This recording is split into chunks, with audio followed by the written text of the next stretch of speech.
Hello and welcome to Technically Baltimore's The Look Ahead. And I'm Donte Kirby, reporter with Technically. And in this series, we're exploring the theme of the new normal and discussing the lessons we've learned from 2020.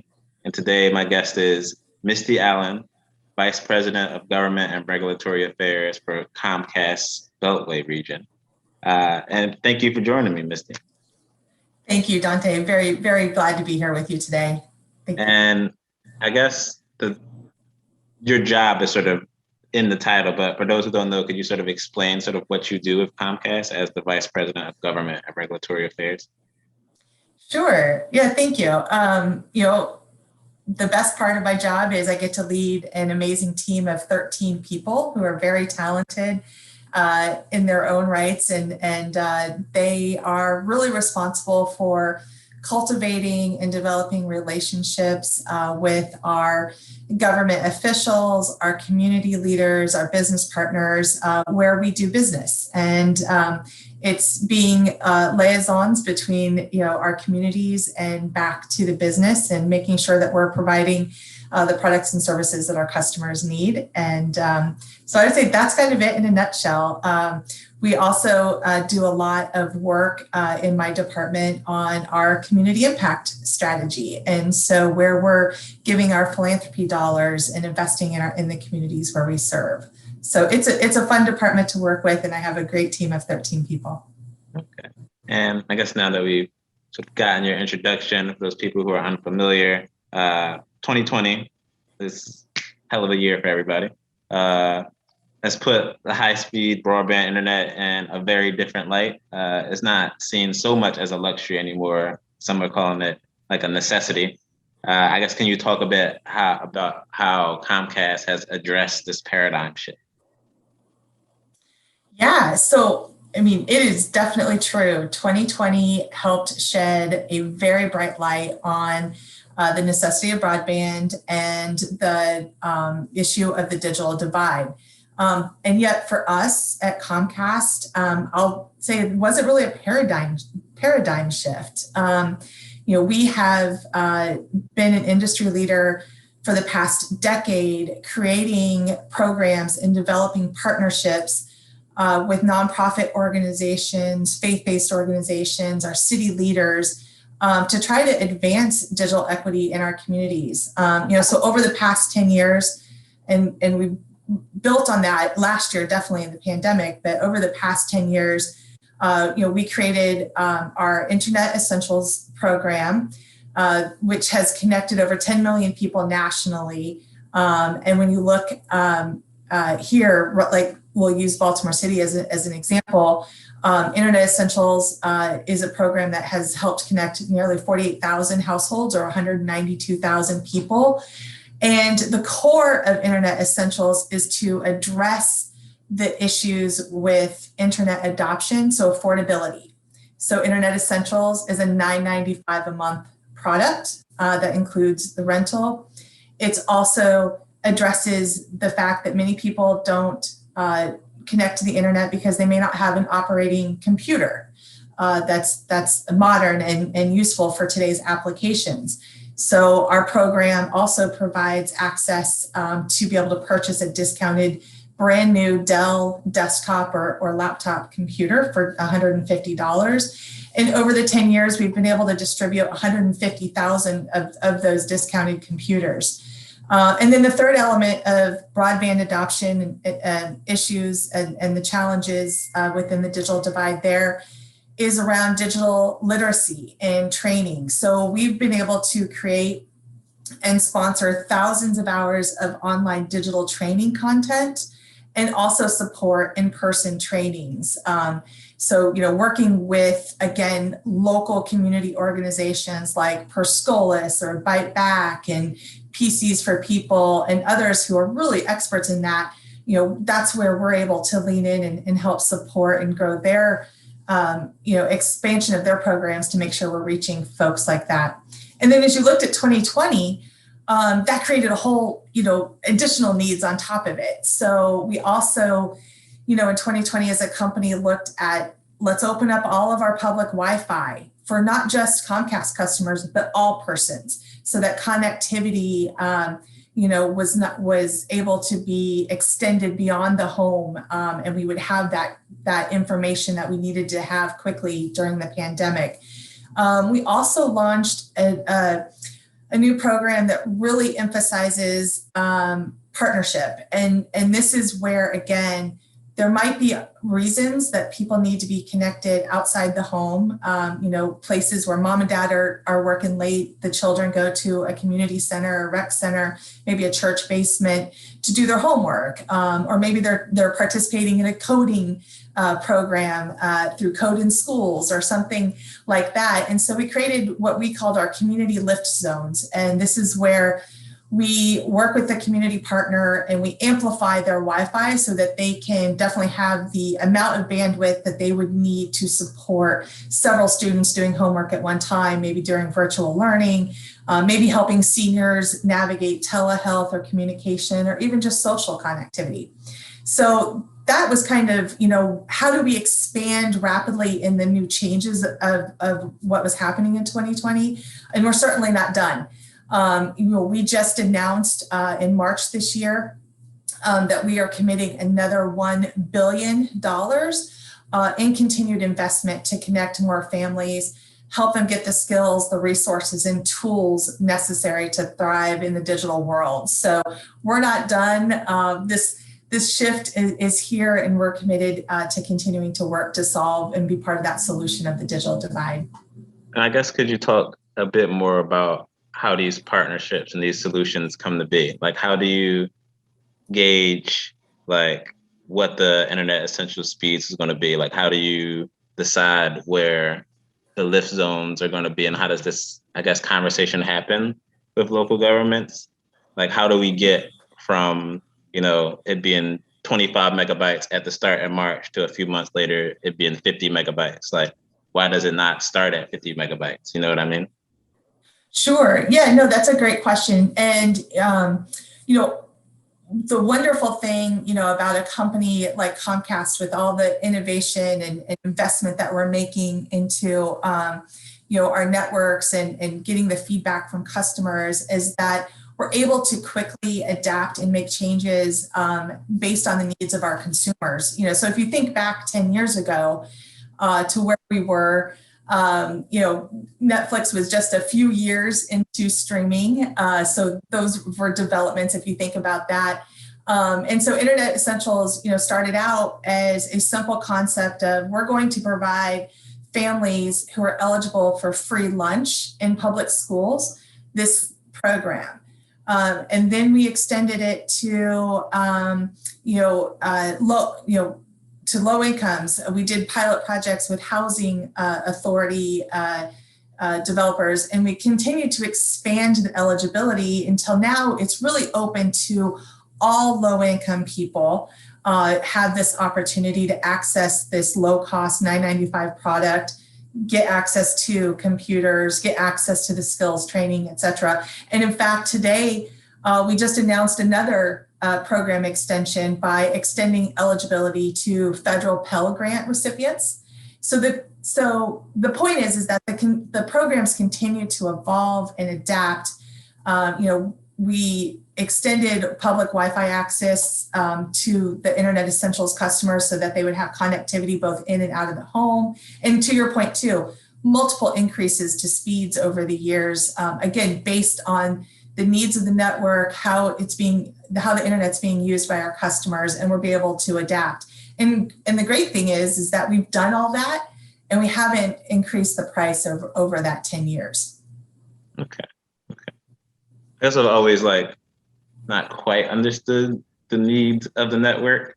And when you get the feedback from the customers, I'm not always sure where that's coming from, because we're talking feedback from customer surveys, because it often feels like when you talk about feedback from customers, it's feedback from the advocacy groups and politicians, let's say the students organizing a multicultural open society, and for them it feels like the speed increase happened because there was a lot of outcry there, or in terms of data caps, coming in and being implemented, which has been pushed back until sometime in 2022, I believe.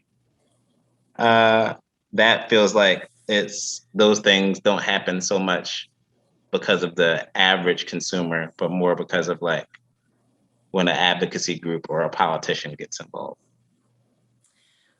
Well, sometimes, the noise and attention it draws your awareness to it. So first, we definitely always appreciate the outreach and the outreach from the SOMO students sharing their experiences is very much appreciated as well. But Comcast is what we call a net promoter system company. So we are always calling our customers back after they've had a transaction with us. And we're identifying, are they promoters, are they detractors, and why?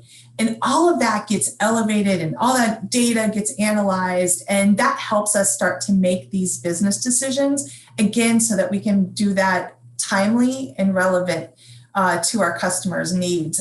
So if you call into Comcast and you have a transaction with us, don't be surprised if you get a follow-up phone call or email or text message saying, how did your experience go? What did we do well? What didn't we do well? What can we do better? And so we're gathering all that all the time.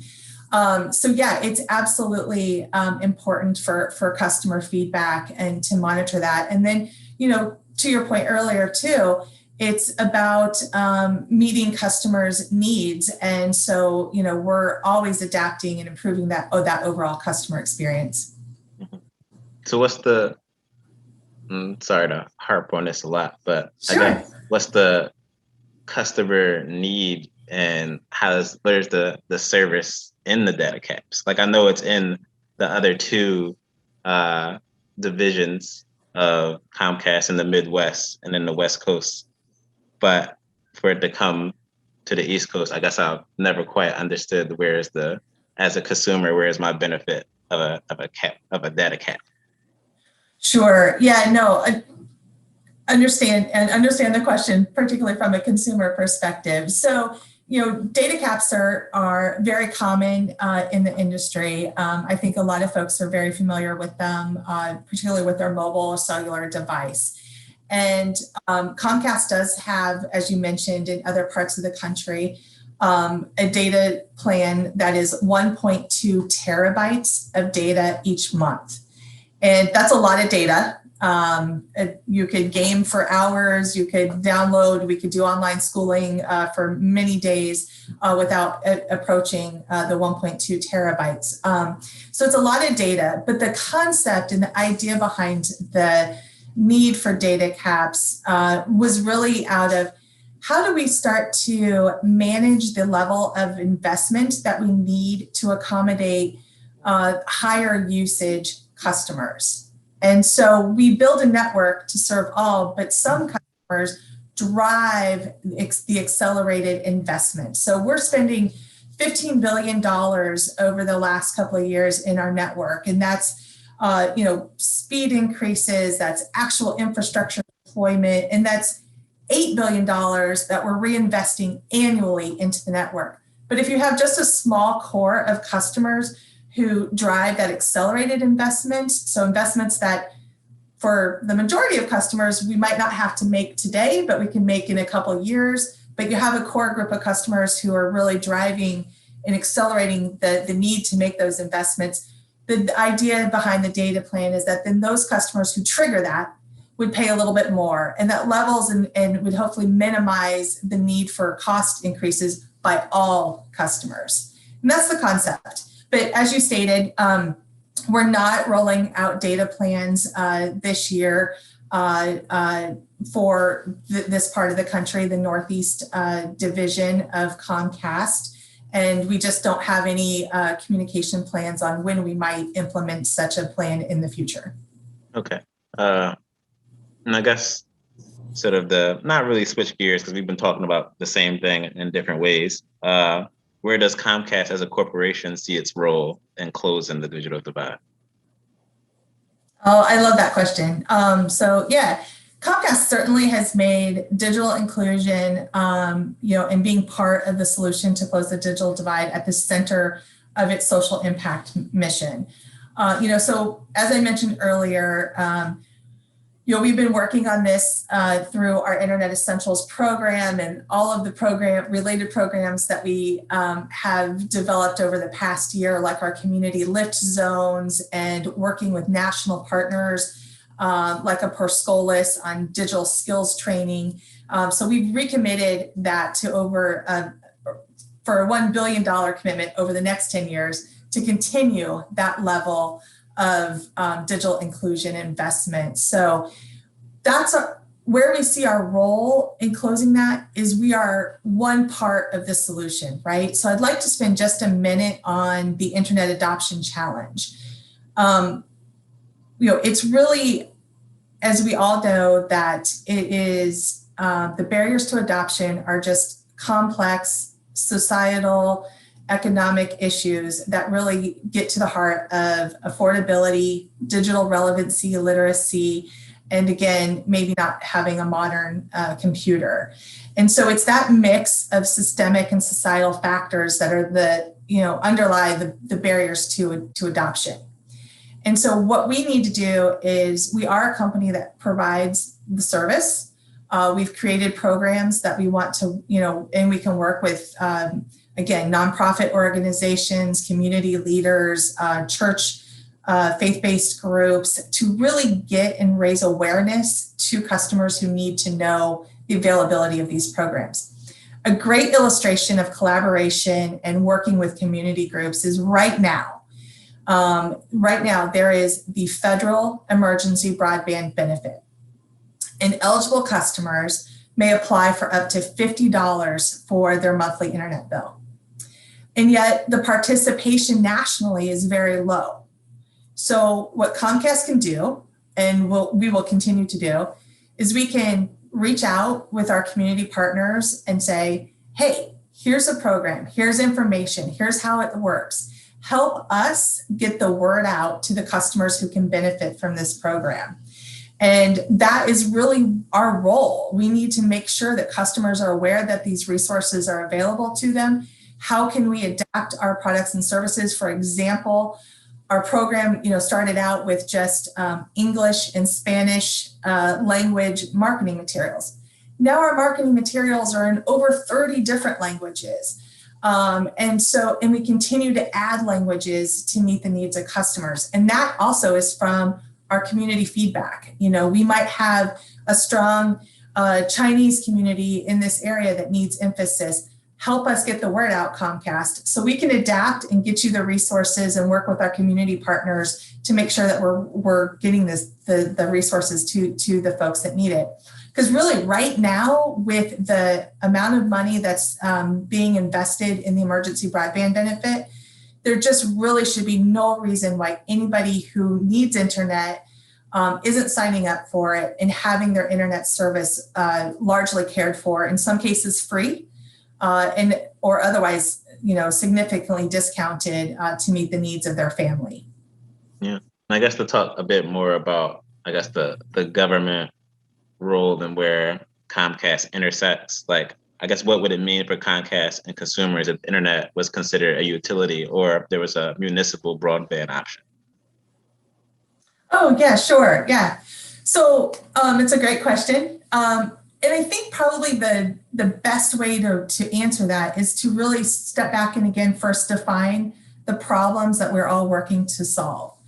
With digital divide, there's really two components and they definitely overlap or intersect, and there's the access to actually getting an internet connection. And that's largely in our rural areas. And then there's the adoption issue, or households that have access to internet service, but who do not subscribe to the service, again, due to those structural and societal factors. And so we have to pause and really reflect on what it is we're trying to solve and what's the solution that can best serve that. So, again, with infrastructure and access, the role of government is really stepped up. There's a number of public-private partnerships working with federal, state, and local governments that are helping to accelerate the expansion of infrastructure into rural areas. where the states might be contributing some funding. The internet service providers like Comcast are investing their capital investment, and we're able to build out faster than what would otherwise happen without that public-private partnership. So a great role for government. Maryland in the State Office of Broadband has a great program that they have rolled out the last couple of years. And Comcast has won a few of the program grants. And, we're working on now bringing added infrastructure expansion to over 2,000 new homes in rural Maryland. But then, of course, there's the second element of the digital divide around adoption. And that's really where, again, we want to focus on, how can we make sure that folks get the services that they need and overcome those barriers: affordability, lack of a computer, or digital literacy. In Baltimore, for example, Comcast has over 600 miles of fiber network that brings our 1.2 gigabyte speed service to every zip code, neighborhood, and street. And yet we know that there are people that are not subscribing to the internet. So again, it's getting back to how do we work with our schools? How do we work with our churches? How do we work with our community organizations and our elected leaders to make sure that folks are aware the programs are available to them? And it's not just Comcast. There are a number of providers. That's the one thing about the internet industry that's so great, is that there's so many different technologies that provide internet service. We are a wired provider, so we literally have a wire to your home providing it. There are fixed wireless systems. I think everyone, is familiar with the cellular industry's 5G and the coming of 5G internet to the home. So there is robust competition. There's satellite services. And so it's how do we find the best solution for that customer and make sure that that customer knows that there's programs available to them. And so that we really do just want to go loud and work collaboratively with our community to make sure that folks are aware of what's available. And sort of the switch gears, but again, it's all the same thing we've been talking about. What has 2020 and the beginning half of 2021 taught you? 2020 probably taught a lot of us a lot of different lessons. But when I look at it from this lens of digital inclusion, I do look at it as the power of collaboration and the power of community. We as a company were able to pivot so quickly, to take care of our employees, yes, but also to take care of our customers. When our schools went virtual, we definitely had a program set up immediately to figure out how best can we serve the schools and the families who may not be connected. And we did that through our Internet Essentials Partnership Program, or sponsored service. You carry that forward into 2021. We're going back to those schools and making sure that they're aware of federal emergency connectivity funds through government programs that will reimburse them for expenses. So we want to be a partner, and that's the thing. It's partnership, sharing resources. How do we collaborate to solve these problems? I mean, on that note, is there anything you feel we haven't talked about? Anything you feel people should know about Comcast or the work that they're doing with Baltimore and local governments, or anything people should know about how to, reduce the funds on their bills? Yeah, no, I think that's the thing. It's like, really, I would just encourage everyone to, go to xfinity.com/EBB and learn more about the availability of the emergency broadband benefit and apply to get up to $50 applied to your internet bill. The state of Maryland just announced last Friday that they're going to launch their version of a benefit program as well, adding another $15. So up to $65 per household could be applied towards one's internet bill. And again, I just think it's so important that right now we need to get the word out and make sure that that affordability is not a barrier to getting the internet service to your home. And we want to make sure that folks are aware of that and are taking advantage of it. So on that note, thank you, Misty, for taking the time to chat with me and, letting us know about what Comcast has to offer. Thank you. And that's been Technically Baltimore, so look ahead. Until next time, stay connected.